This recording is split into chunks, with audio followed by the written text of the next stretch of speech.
get going. All right. Hi everyone, I'm Crow. I'm giving you one more presentation. This one's a little story map I made about my time working for this program with all of you. I will get there.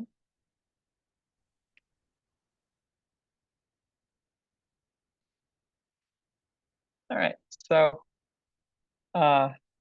you know most of this being the eco ambassadors, but there's some stuff behind the scenes that you wouldn't have seen. So I'm at this program thanks to a fellowship through New York Sea Grant.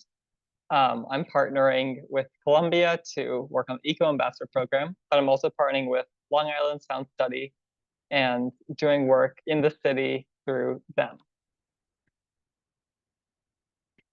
I threw together a map of your locations. Here we have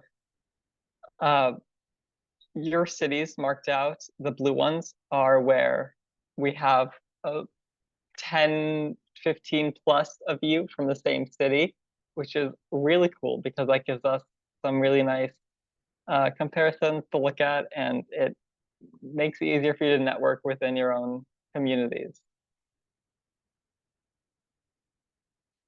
Here is a pie chart of the data from the previous map. You can see it's really mostly US, India, and Morocco have our biggest populations by quite a bit, but we have a lot of people from so many different places.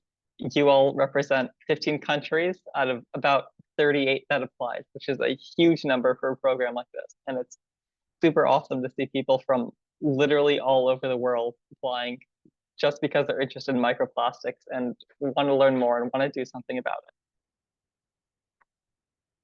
So this is some of the stuff you probably haven't seen me doing, but I've been facilitating meeting sessions. I've been coordinating with our guest speakers. I've been getting the slides, setting up everything. Your student ArcGIS licenses, I was doing all that in the background. All your calendar invites for each session, I was sending those out. The Google Classroom, I've been putting up all the posts, all the information, all of your response forms, all the various Google forms. I've been parsing through those. And whatever other problems came up, I've been helping you all troubleshoot there.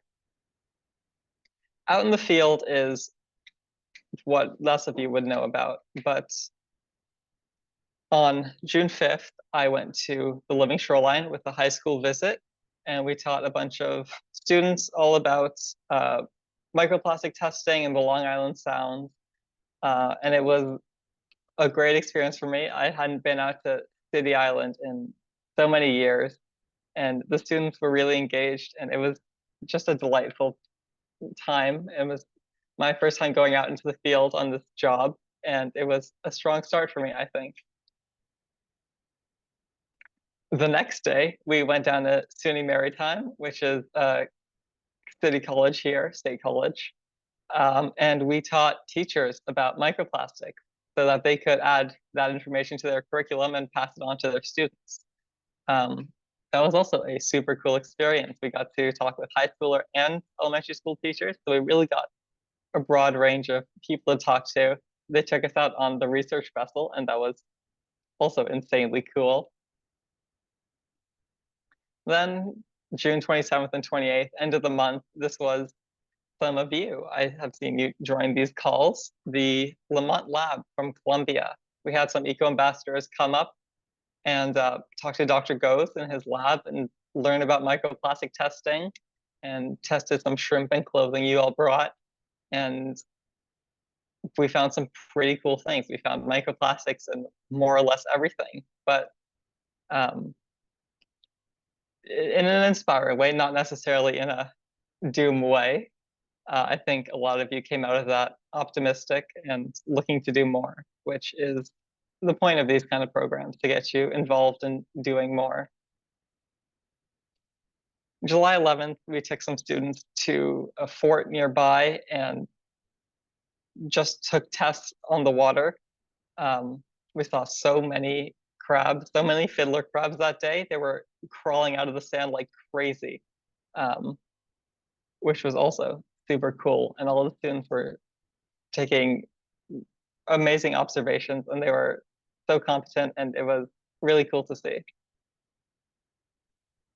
July 13th, we went to SUNY Maritime once again for the City of Water Day, which was an event where a bunch of organizations like Sea Grant and BioBus and a bunch of local organizations focused on environmental matters all got together and through an event for the public. We had a bunch of people come down. We had this borough president come down and talk to us, which is super cool for me. We made buttons for people. We had them draw on little circular sheets and we had them press into buttons for the students. And that was a big hit. July 17th, just a few weeks ago, we went to the wastewater treatment facility and we had the Long Island Sound Study COE group, their quarterly meeting where they talk about what's been happening, what their plans are, how things are going, checking in, which was also really cool for me to be a part of. And you can see in the background of this photo here, those are they call them their eggs.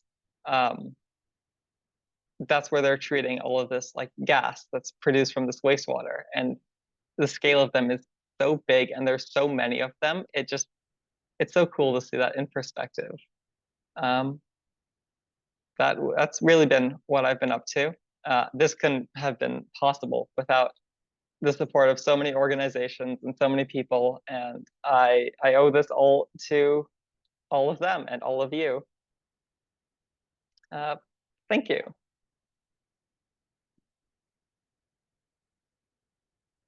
I'm going to stop this share. I think next up we have Catherine talking. If you want to share your slides, I can hand it over to you. Yeah, sure. Hi, everybody. Good morning or good afternoon, depending on where you are. Here, let me just share my slides. Oh, yeah, and great job, Crow. It's so nice to see those photos. Okay, bear with me. I'm going to share my screen. Maybe if I could get a thumbs up or a confirmation, let me go into present mode. Can you see a slide deck? Yes, we can. I see a yes. Okay, awesome. Yeah, feel free to keep your cameras off or on. It's always funner to present to a group of people with their cameras on. Also, feel free to jump in with questions, write them in the chat if you don't feel like interrupting me. It's also a lot funner to have a back and forth and get interrupted than to just talk to people. But I'm going to give you a presentation today all about a type of microplastic pollution, microfibers. You've probably heard about this. We're gonna drill it in. We're gonna go there today.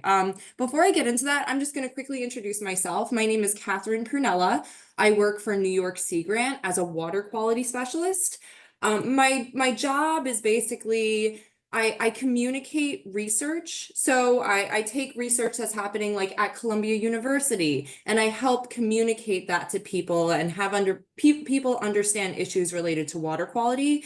This is a sector that some people refer to as science communication.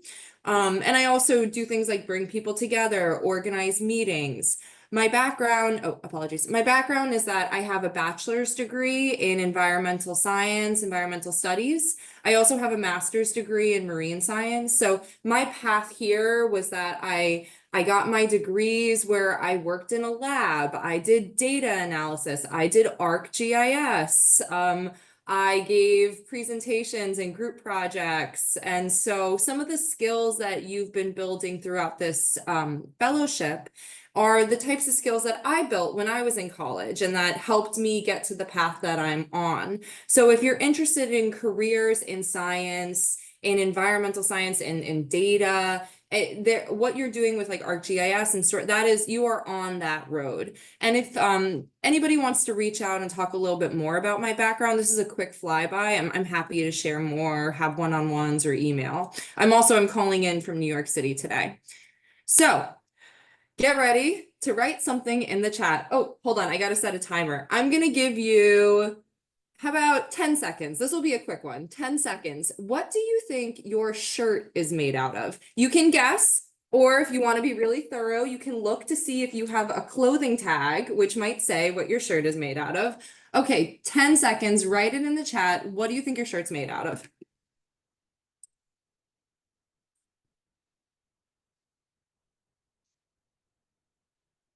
Okay, 3, 2, you can keep writing if you didn't get a chance to write it in. I'm seeing a lot of cotton, polyester, spandex. Yeah, I see like maybe 70% cotton. Not sure if it's 100% cotton, but we have a lot of cotton, some blend. Okay, so this is to introduce the idea that our clothing is made out of different materials, right? On this next slide, I'm going to show you two tables. To the left, we have a table that has quote unquote natural textiles. So this is cotton, hemp, linen, wool, down, silk. So cotton is a plant, right? But like wool, that's hair actually. So we have animal-based and we have plant-based clothing. To the right, the orange table shows synthetic textiles. So these are textiles that are made out of petroleum. So that's polyester, nylon, acrylics. I think you can see where I'm getting at, considering this is the microplastic group, right? Materials like polyester, nylon, acrylics, these are plastic materials that don't easily break down or degrade, whereas maybe cotton, wool, and silk, I mean, people have been wearing clothing made out of hair and animal parts and plants for thousands and thousands of years, right? But wearing clothing that's partly made out of plastic materials like polyester, this is relatively recent, right? Maybe the last 60 to 70 years. On the further rightmost column on these tables, I have something called the percent of total textile production. This is to show you that according to this study that I cited below, over 50%, over half of the textiles that are being produced are made out of polyester. So this is a petroleum-based textile. Whereas maybe only 23% is made out of cotton. And that number is steadily increasing so that we are making more and more clothing out of polyester and various petroleum-based products. Okay, we're gonna play a little game. So I have a couple of articles of clothing in front of me. I have a purple bandana. Oh, maybe I should, you guys see? Hold on, let me fix my screen share. You'll see my background, that's okay. I've got a nice plan. Okay, do you see? I have a polyester bandana. I have a shirt from H&M. I have a polyester, or I'm sorry, I just kind of spoiled it. I have a fleece. I have a New York Sea Grant fleece, and I have a pair of jeans. Does everybody raise your hand? Do people have jeans at home? People know jeans? Okay. What do we think this slide is? Go ahead and write it in the chat. Veronica, you want to unmute? Go ahead. We can unmute. I think that this may be like polyester or maybe like wool or something. Okay. Any other guesses? I know it's a bit awkward. I can't hold it all up at once. I'll spoil it. So yes, these are jeans. These are jeans underneath a microscope. So this is a zoomed in image of what your jeans are made out of. And I even looked at the tag here and I wrote down all the things that the tag says. It's a blend, right? This isn't 100% cotton or 100% denim. This is a lot of stuff. There's elastane because I want to have a stretchy waist, right? And there's some recycled cotton even because this is an American Eagle pair of jeans. So maybe that's part of their manufacturing process. But you can see how even though when you wear this, it looks like it's one solid material. When you look at it under the microscope, it's actually got these little threads, right? These little stringy pieces. What's denim? I think denim is, we can look it up. You could do a quick Google, but from my understanding, denim is cotton. If somebody wants to correct me, go ahead. But I think it's a certain type of processed cotton. They look so different under the microscope. They really do. Let's do one more time. Okay, so we eliminated the jeans. We could throw that out. Again, I have a purple bandana. I have this shirt from H&M that I've had for many, many years, and there's already some holes in it. And I have this this jacket here, my New York Sea Grant fleece jacket. Any guesses on what this photo is? Yeah, we got it. Definitely the jacket, right? So you can see, even compared to the photo on the previous page, this is really kind of stringy and like thready. And you can see how this would probably easily break down, right? I mean, just going, if I go backwards, compare this material to the denim, right? It looks very different under the microscope. Okay, two more. This is the process of elimination. So I think we could probably figure out that this is the bandana. This is 100% polyester. So this is another example of what polyester can look like under a microscope. So you can see that even there's different weave patterns, there's different ways that materials are woven.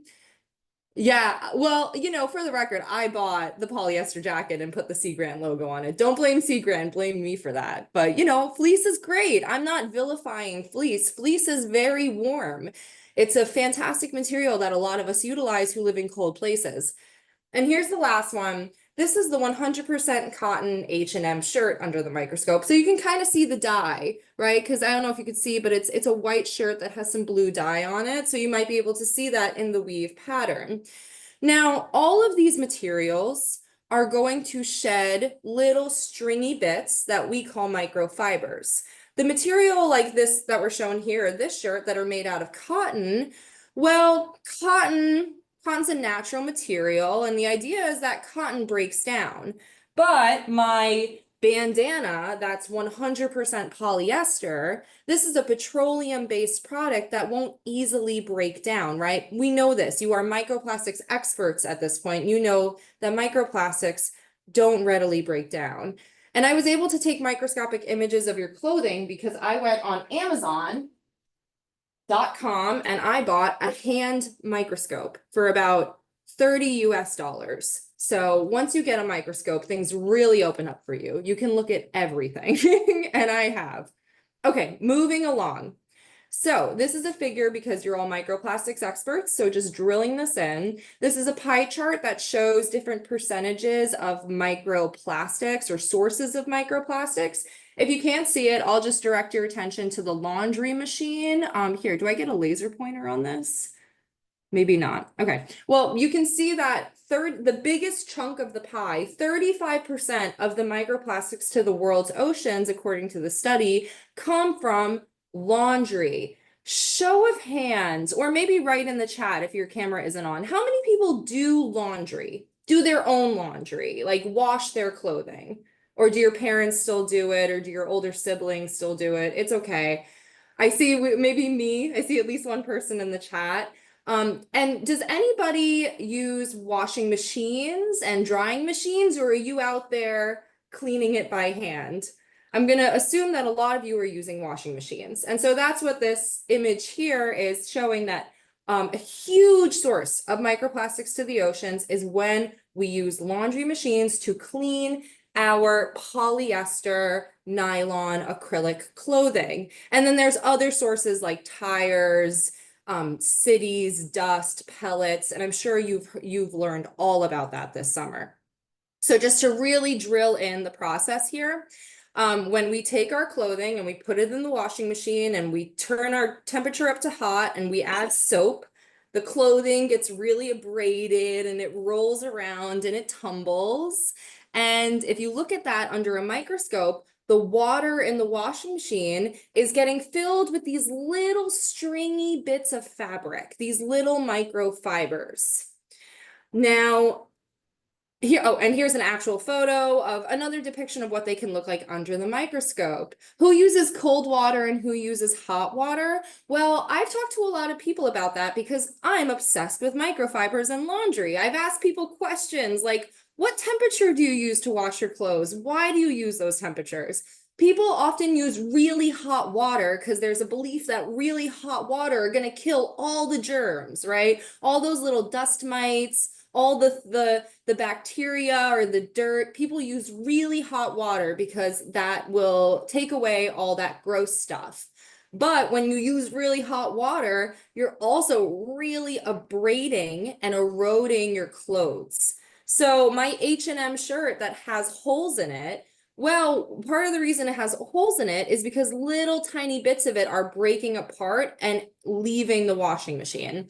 And there's also a process with the dryer. Oh, but I'm not there yet. Okay, so I live in New York City. In New York City, we use wastewater treatment facilities. Where you live, you might have a septic system.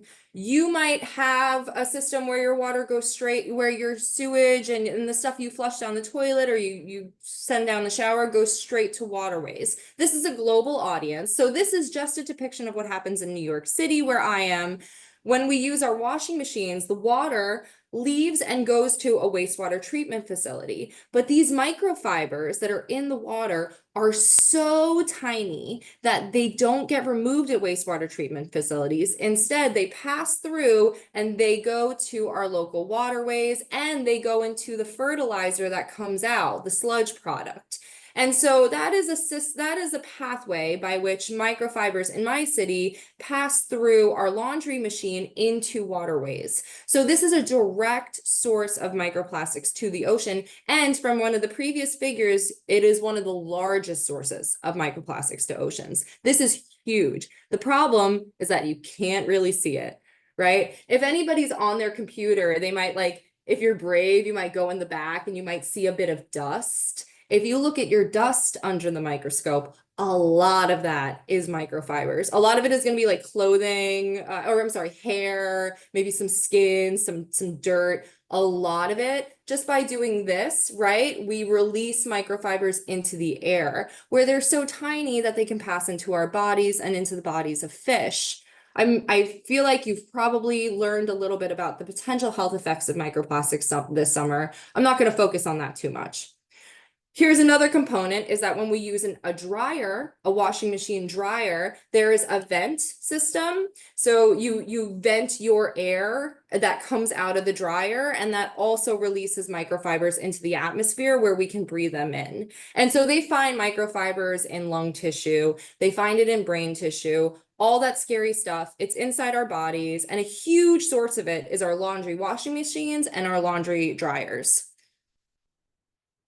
So I'm going to challenge you to, the way this presentation is structured is that after this, I have a couple of slides where we talk about potential solutions to microfiber pollution. Before I start listing off solutions, I kind of want to hear what the experts have to say, right? Because you've spent this whole summer studying microplastics. And so you know a lot more than you did at the beginning of the summer. And so you might be able to come up with some of the solutions to fix pollution from our clothing. So picture this. It's maybe for some of you 5, 7 years from now, and you've landed your first job. You're studying water, you're studying the oceans, you're responsible for keeping the environment a little bit cleaner. Your boss knows that you did this fellowship. Your boss knows that you attended this lecture. So your boss knows that you know a lot. You might not think you know a lot because you just got this job. You just landed this job. You're like, I don't know anything. But your boss is like, no, I know that you took this lecture. I don't know anything. You know more than me. You should think about this. And so I'm going to put a timer on my phone for 30 seconds. And I invite you in that time to think about ways to prevent microfiber pollution from clothing when we wash our clothes. And then afterwards, I'm going to send you a link to one of those little slide decks where you can type in some of your responses. But for now, I'm going to put 30 minutes on the clock. I want you to think about what are some ideas? You don't need to come up with the end point. We're brainstorming. This is your boss being like, let's brainstorm a little bit. What are some ideas to prevent microfiber pollution? 30 seconds on the clock. Yes, use the chat, use however you want to brainstorm.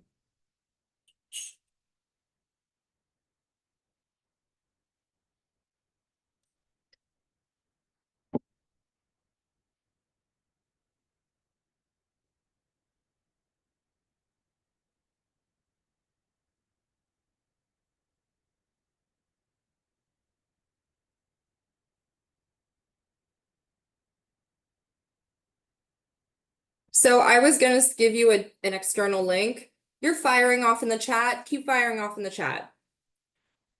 So we've hit our 30-second mark.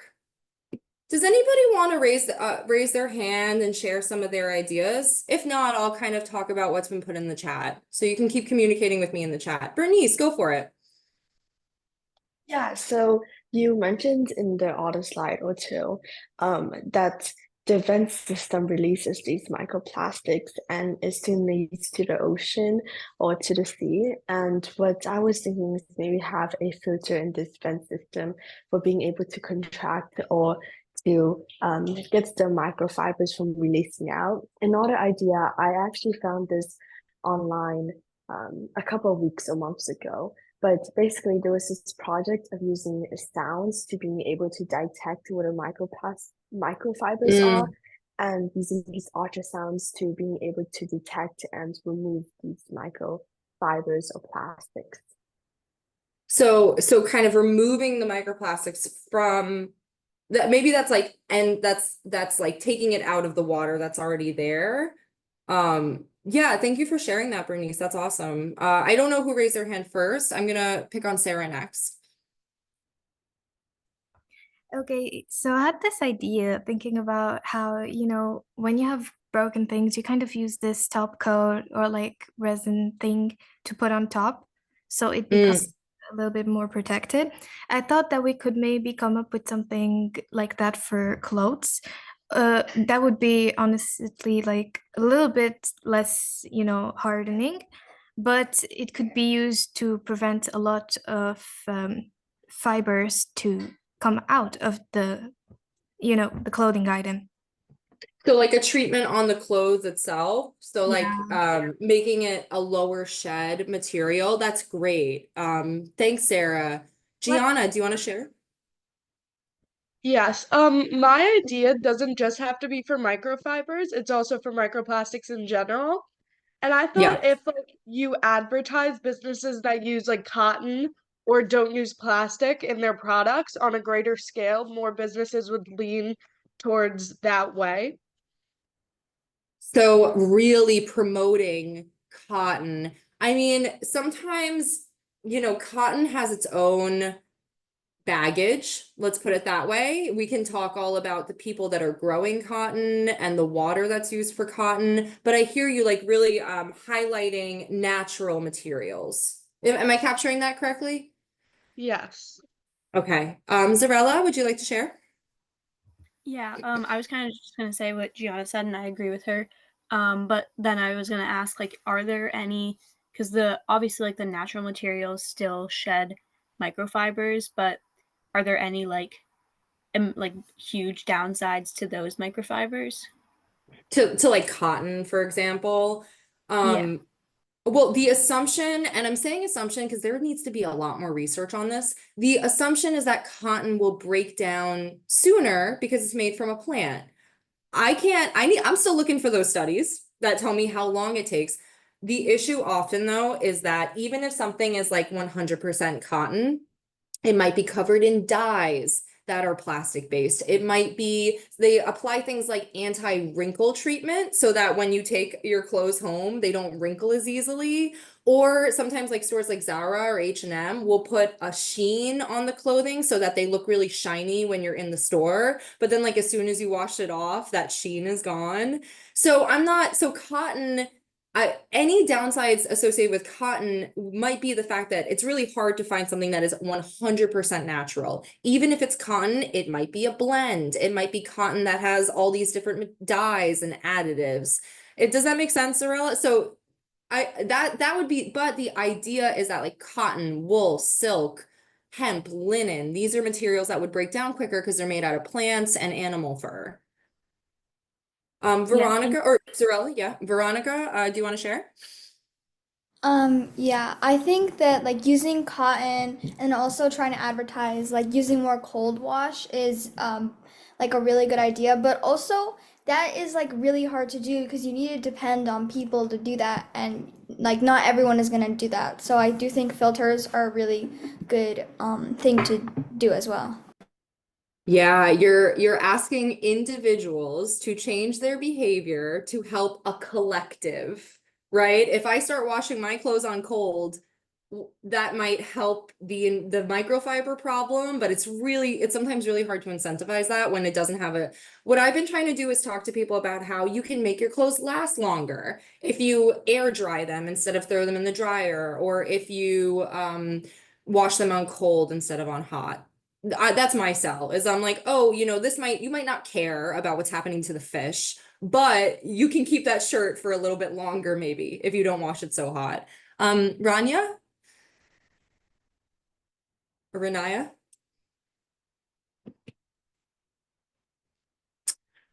I'm also, while we wait, I'm also seeing some great responses in the chat. I'm just scrolling, so I'm seeing a lot of filtration support. So we're thinking filters and washing machines. So that's what I'm seeing. A push towards natural fibers.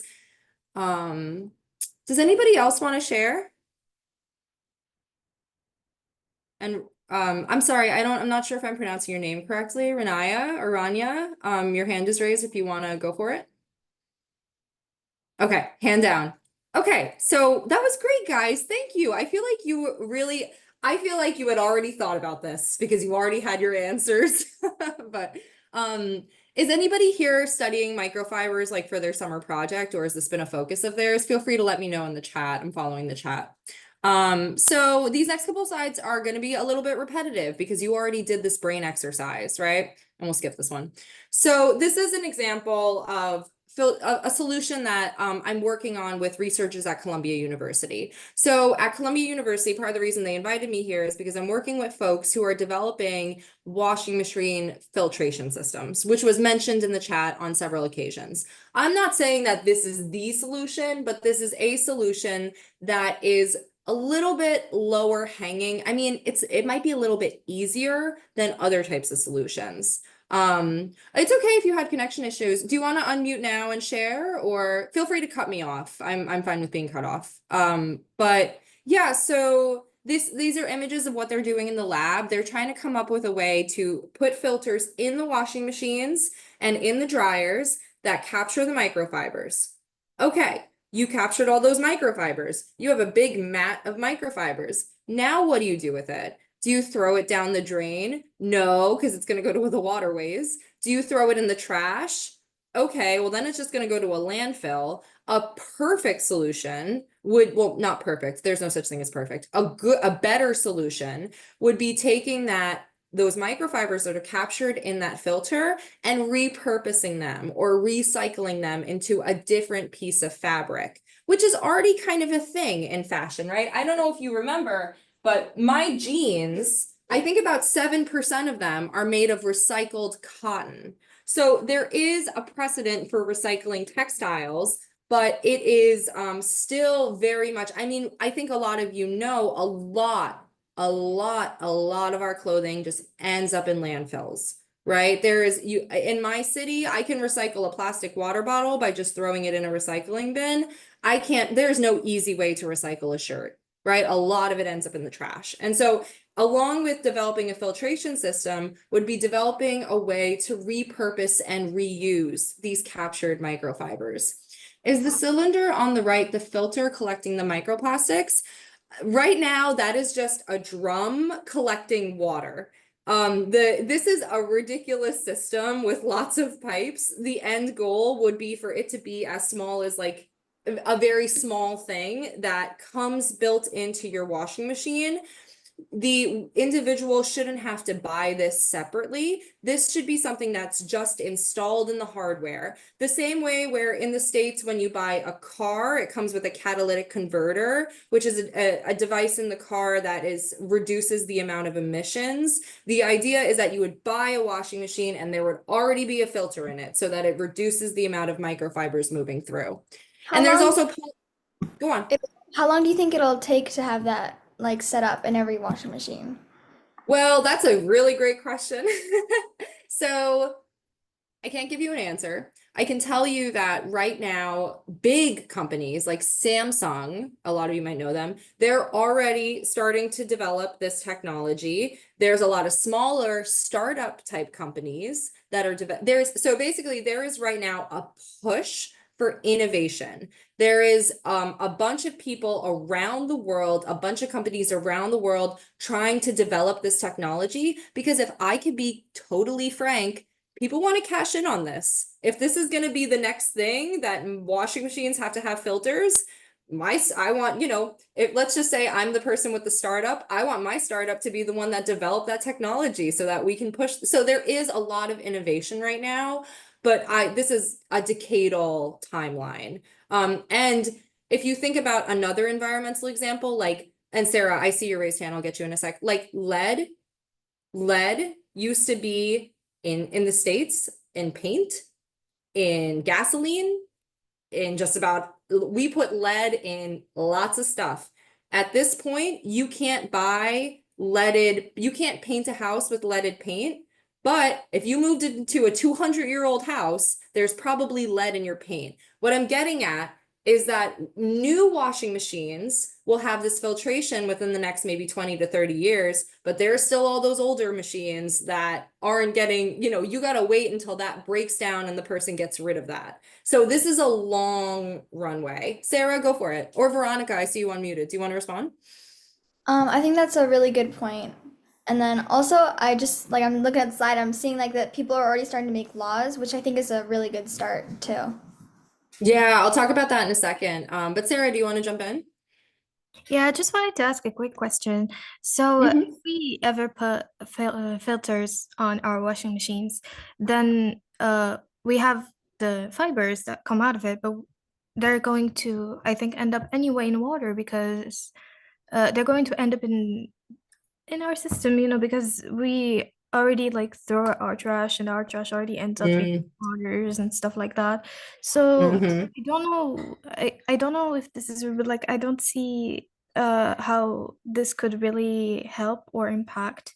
If you can maybe help me see it clearer, but I just think that it would end up anyway being in our in storage. Yeah, I mean, that's a really great point, and I welcome that. I'm not trying to promote this as being the ultimate solution. This is just one thing that people are trying to do right now. But what I will respond with is that there's an expression, perfect is the enemy of good. When we fight environmental battles, there is often never a perfect solution, but there can be good solutions that push things forward. Does that make sense? I don't want to claim that this is perfect, but sometimes you just kind of have to get the ball rolling, even if it isn't perfect. Because there's another thing is that it's a big awareness campaign, right? If you buy a washing machine with a filter in it, all of a sudden you're aware of this issue, or you might be aware of this issue. I only have about a couple more minutes left, but no, we can keep going. LA or Ali? Ella, yes. Thank you. I had a little question, which is, how often do laundry filters need to be changed or cleaned? Oh, great question. I don't know, but the goal and probably the need is it should be self-cleaning. It should be self-cleaning. It should be something that the consumer doesn't have to mess with. Because if anybody here has a filter, like a Brita water filter, how often do you change? Right? It's so go on, you're unmuting.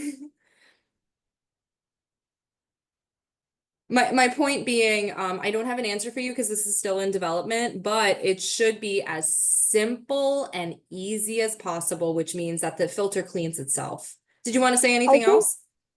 yeah, I think for us, we have a water filter, and I think, as my dad said, we have to change it from 6 months to 6 months, I guess.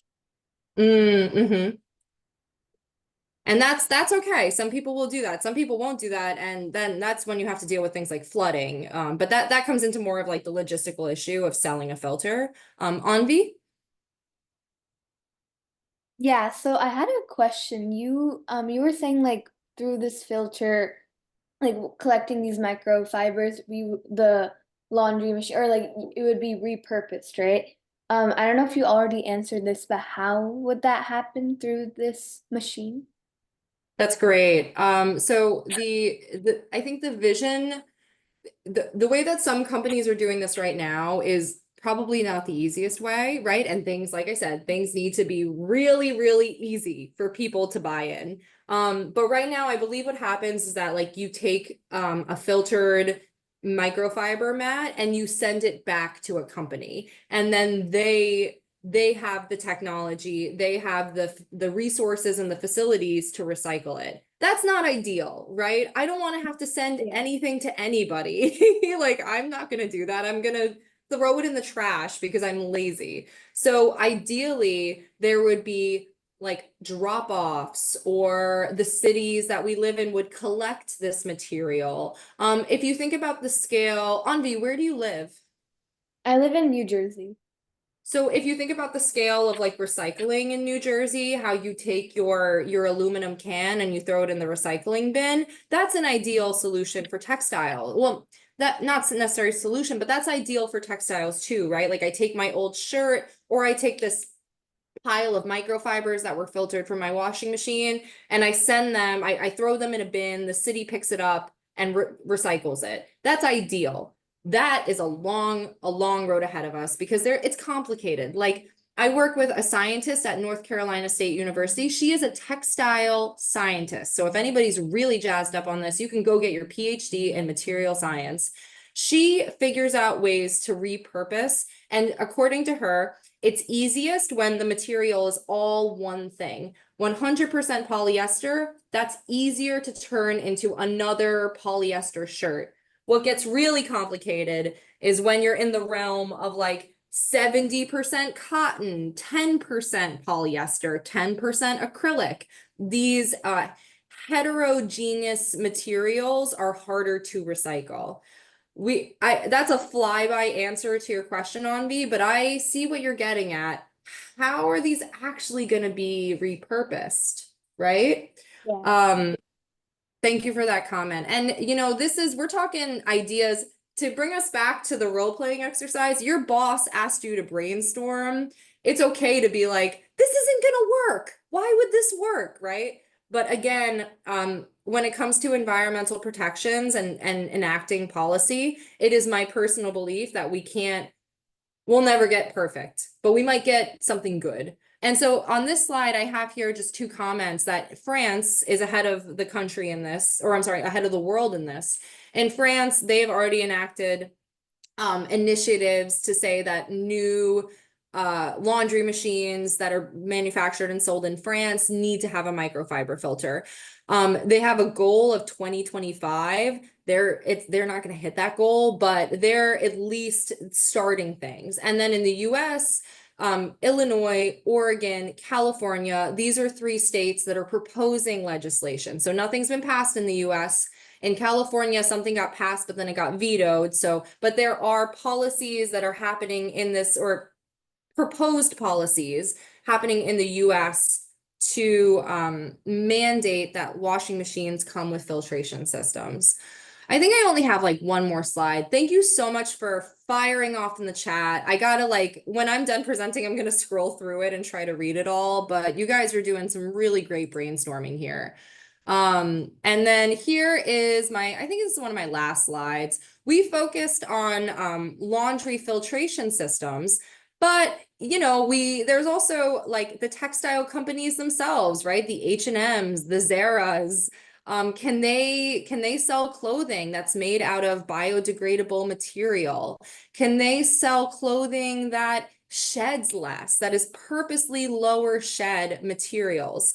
How about clothing that is more recyclable, that has the capability of being repurposed? So this is kind of something that might fall more on textile producers, even though in our previous conversation, we were focusing on washing machine and dryer manufacturers.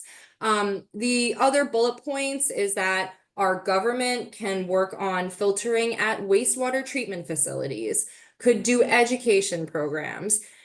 Here's a couple of final notes of what we can do as individuals. Depending on, I think sometimes in my household, at least, I'll share my partner tends to wash every single shirt every single time he wears it. Even if he just puts it on for like a couple of minutes, he will throw it in the hamper afterwards. Me, ever since I started studying this, I'll wear a shirt and maybe I'll air it out, maybe I'll smell it, maybe I'll leave it there for a couple of days, see how it is. So one recommendation would be to wash your clothes less.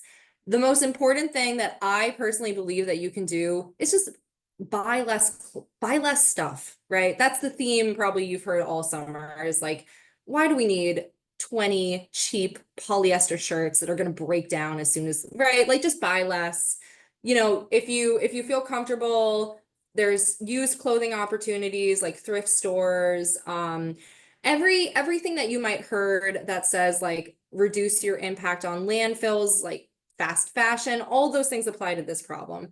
Buy less, use less. If you rip your clothing, you can try to repair it. Sewing for thousands and thousands of years, our ancestors sewed their clothes together instead of throwing it out as soon as there's a problem, right? So we live in a society right now where consumerism is more so than ever. And so that's my final notes. I invite you to take the last couple of minutes of my presentation. I'll set, what did I say here? A 10-second timer. You can see I like timers. This is a personal reflection. I won't ask you to share, but just maybe a personal reflection. I said a lot of stuff. You can ignore most of it. What is one important thing that you're going to walk away with? The most important thing.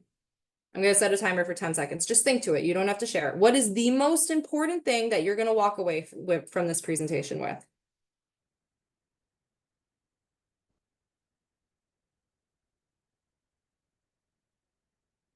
All right, another 10 seconds. What is a connection to stuff that you've studied this summer? You've been studying microplastics, you've been making story maps, you've been seeing some presentations. Whoever this is, I'm not calling on you right now. I'm gonna set 10 seconds, please. Consider what is one connection to your project.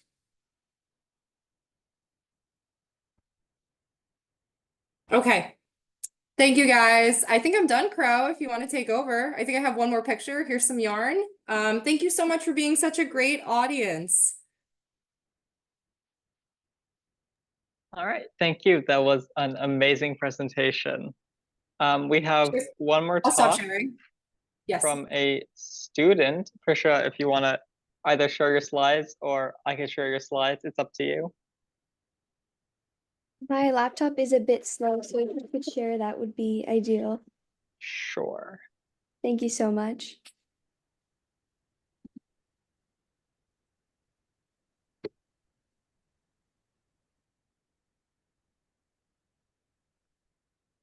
Hi everyone, I'm Prisha Sharmali and I have been working with the Ban Ki-moon Foundation and the Columbia Center for Sustainable Development on a global citizenship education toolkit, which targets SDG 4.7, which is the one regarding transformative education for youth. Next slide, please. So before I begin to explain what the project was and what the problem we were tackling was, let's first start by defining what global citizenship education is. So it's an educational approach that fosters respect, a sense of belonging, a common humanity, and empowers learners to actively address global challenges, promoting a more peaceful, tolerant, and inclusive world. It equips students with essential competencies for engaging with global issues and contributes to a just, sustainable society. What all this means is basically that students are looking beyond a narrow scope. They're looking at things from a wider lens, and they're taking into account all of the different factors at play. So they're taking into account the role of governments. They're taking into account the private sector. They're taking into account all of the different stakeholders and recognizing that the actions of one can affect the actions of, or can affect the lives of others. Next slide, please. So the main problem that we wanted to tackle was the limited actions of existing environmental clubs. So environmental clubs exist in schools already. However, the actions they take are often limited to a small scale, whether it's a local cleanup. While these are definitely very helpful, it's the climate crisis is at a point where these actions are not sufficient at all. So we need to step up what is being done in environmental clubs and schools to reflect the change in severity of the crisis. So limited actions from the clubs, fragmentation. So all of these different environmental clubs and initiatives, especially in the New Jersey, New York area, which is where the students contributing to this project were based. Um, these clubs often operate independently with limited collaboration or not shared goals. So this fragmentation contributes to duplicated efforts. So many clubs are doing the same things over and over again. And there's also missed opportunities for more impactful actions if there's a larger force working on a certain topic. There's also not a standard framework. A centralized framework would be helpful in uniting these efforts under a common mission. And we could get this to tackle the broader educational goal if this is coming from an institution. Next slide, please. So then we took it a step further by looking at why these problems exist. So we started with limited actions. So there's a lack of awareness and engagement in a lot of these programs. So many students and community members, they're not as aware of all of the global citizenship concepts yet. And this is also due in part to the lack of the framework. Since there's a lack of a framework, there's not really a syllabus or a list of topics that students should be aware of. And there never will be a definitive list as global citizenship is constantly evolving. But there should be some kind of standard or some kind of idea of what students should be aware of if they're going to be participating in these activities or if they're not going to be participating. So one of the key concepts would be how local actions can connect to global issues. And that is one of the issues we noticed in our literature review. When we were looking at a bunch of case studies, we noticed that students couldn't connect the local actions of their environmental club to the global issues. And students often were uninformed of the role each subject plays in sustainable development. And this is due in part to the fixation on the environmental pillar rather than a comprehensive perspective that also includes the economic and social aspects, with the social aspect being extremely critical for global citizenship. So the second problem we analyzed was fragmentation of the clubs. So there's limited resources and support for these programs in many schools. So these clubs often lack the resources and training required to maximize their impact.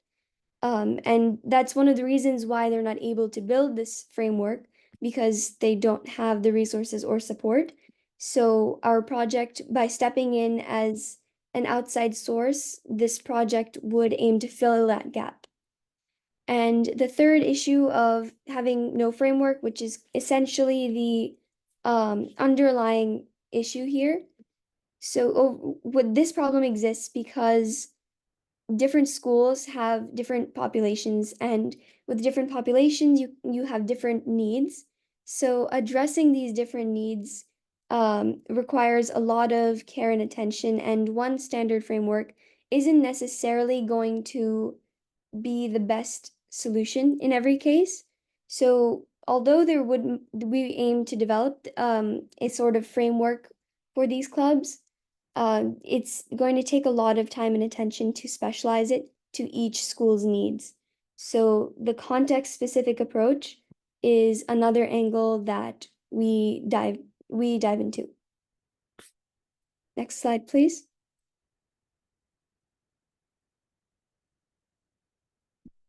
So the mission of this project was threefold. The first was understanding SDG 4.7, which was the SDG on transformative education for or education for sustainable development. with the youth in mind, with the youth-centric approach. So this sustainable development goal is for learners to acquire the knowledge and skills needed to promote sustainable development. And this could be through education for sustainable development and sustainable lifestyles, human rights, gender equality, promotion of peace and nonviolence, global citizenship, and appreciation of cultural diversity. These were a couple of the main topics that we found during our research stage for this project. And the second goal, linking GC or global citizenship education actions to SCG 4.7. A common theme you'll notice throughout this is this idea of linking things, whether it's linking the local to the global or linking global citizenship to SDG 4.7. This idea of linking is essential when it comes to solving or building actual solutions for the Sustainable Development Goals, as we discovered through our literature review. So global citizenship education can help in achieving SDG 4.7 because it's empowering students to take meaningful action on these global issues. And the third most important part of this mission was to integrate local and global perspectives. So this project uses local examples from New Jersey and New York City as base cases to kind of illustrate the interconnectedness of local actions and global challenges. Although there are a few case studies from other countries as well, since this toolkit is hopefully going to be global. It's using New York City and New Jersey was a good blueprint because of the cultural diversity of the area. So that could allow for a more accurate implementation of the toolkit when it's brought to other parts of the world. Next slide, please. So the solution. I have mentioned the toolkit. So what exactly would the toolkit be? The toolkit would be a grouping of slides and documents with activity examples that middle and high schoolers can implement. So we would be giving this toolkit to middle and high schoolers who want to start a global citizenship education club in their school. And this toolkit essentially serves as the framework that we were trying to address earlier. And this toolkit would be supplemented by a handbook, which is going to be a written guide conveying the bulk of the findings from the literature review, and it would kind of serve as an accompaniment to the toolkit. And to the left, I have pictured, Radhika put this together. This is the lesson planning template. This is going to be an example of what each activity would look like. So for example, if there was an after-school club or activity. Of course, it would be more specific than this, but just this is the template that she used for filling it all in. So we have the detailed results, the activity, and the learning objectives. So this is just an idea of the level of the detail that would be included in this framework. Next slide, please.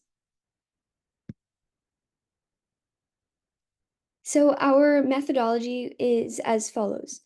So we began with a literature review. So we summarized the key literature on global citizenship education in a shared document. We identified the gaps in existing literature. This was done through a Google Doc where first we put everything in bullet points to kind of just get all the information in one place. And then we began to organize it more into paragraphs during the next step. So we use the notes from the literature review to define global citizenship education. So we took our learning further from just analyzing journal articles, news articles, media, and we kind of applied our own context to it to define what global citizenship education is. What can we take away from all of this literature? The third step was defining domains and subdomains of global citizenship education. So when I say defining domains and subdomains, I mean kind of categorizing the topics within global citizenship education. So for example, peace could be one domain, peace and tolerance.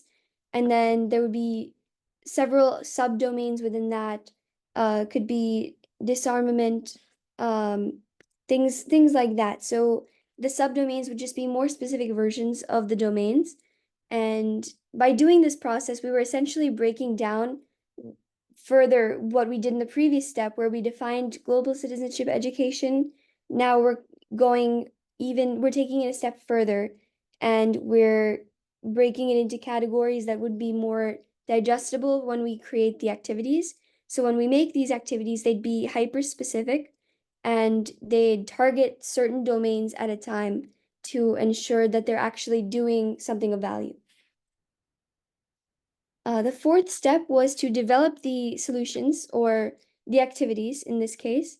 So we created the activities to address various aspects of GCE. So we had a couple around environmental sustainability, cultural diversity, social justice, and human rights, just to name a few.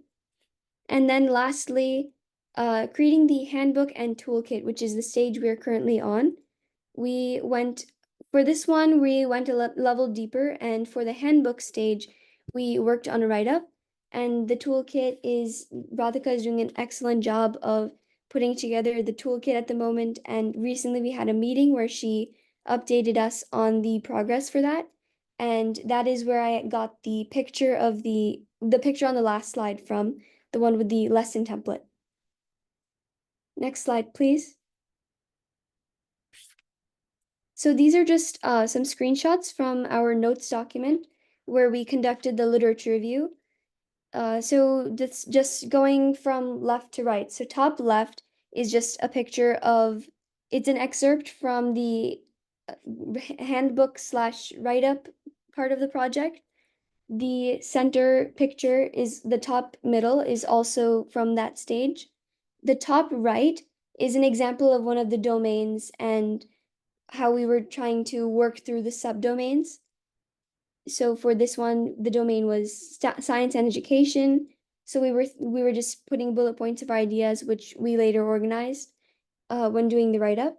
So here you can see bullet point ideas of different programs or activities that we could come up with, different subdomain topics, things like that.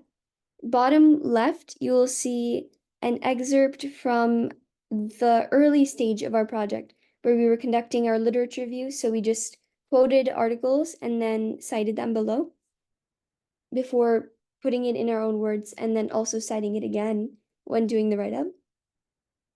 And then bottom right, you will see the same thing, but an example of one where we included graphics because a lot of the parts of our project used visuals, whether it was a list, a table, a chart, we used visuals during a lot of the phases. And next slide, please. So this is a quote from Ban Ki-moon, who was the 8th UN Secretary General. And this is education teaches children how to become good citizens, which essentially sums up the entire mission of SDG 4.7 as well as what this toolkit is trying to achieve. Next slide, please. So we actually had the opportunity to meet SG Ban Ki-moon in 2023, right before we began the bulk of our work for the literature review. So during that meeting, he said, "Be like water." And that was his most iconic quote of that meeting. And when he said "be like water," he was emphasizing adaptability and resilience, but also the ability to carve out your own path. So he shared how this connects to the SDG 4.7 solutions, and that was the professional unique input we got.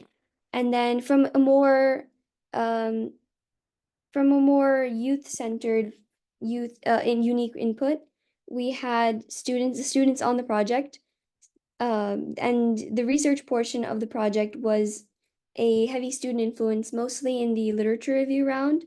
So we conducted several rounds of reading papers, trying to figure out what are the commonalities, what are the differences, what are the gaps, and filling those gaps with our unique solutions based on what we saw in our own school experiences and what we didn't see, more importantly, because we were trying to fill in those gaps. So this project was ultimately centered around the power of student-led initiatives in driving change.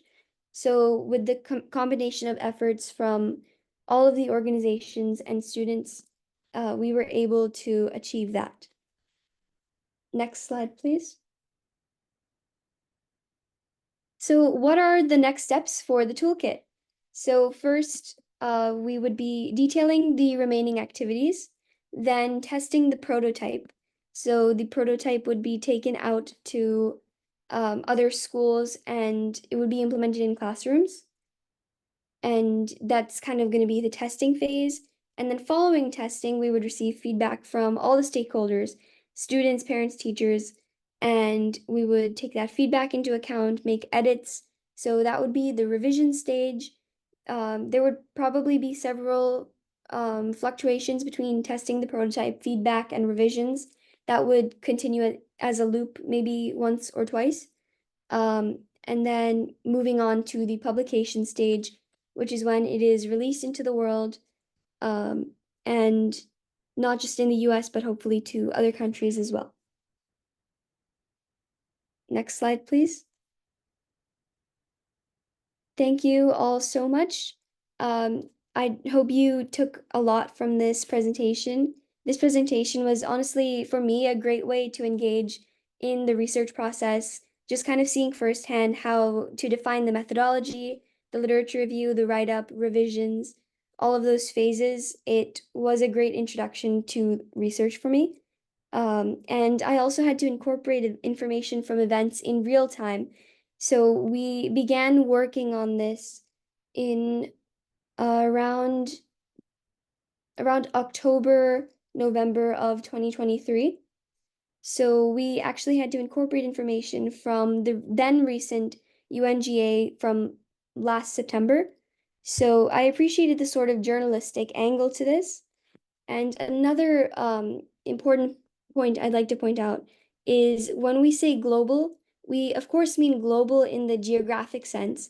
So meaning the research phase was that global here can be seen as a synonym for comprehensive or interdisciplinary. So this stresses another angle of how global citizenship can truly include everyone because everyone is a stakeholder regardless of the discipline or field they pursue. And since this toolkit will be used for and by school students, it's especially important to emphasize this idea that the term global citizenship is inherently interdisciplinary in its name. And hopefully there's a potential to expand this project further. And thank you all for this presentation.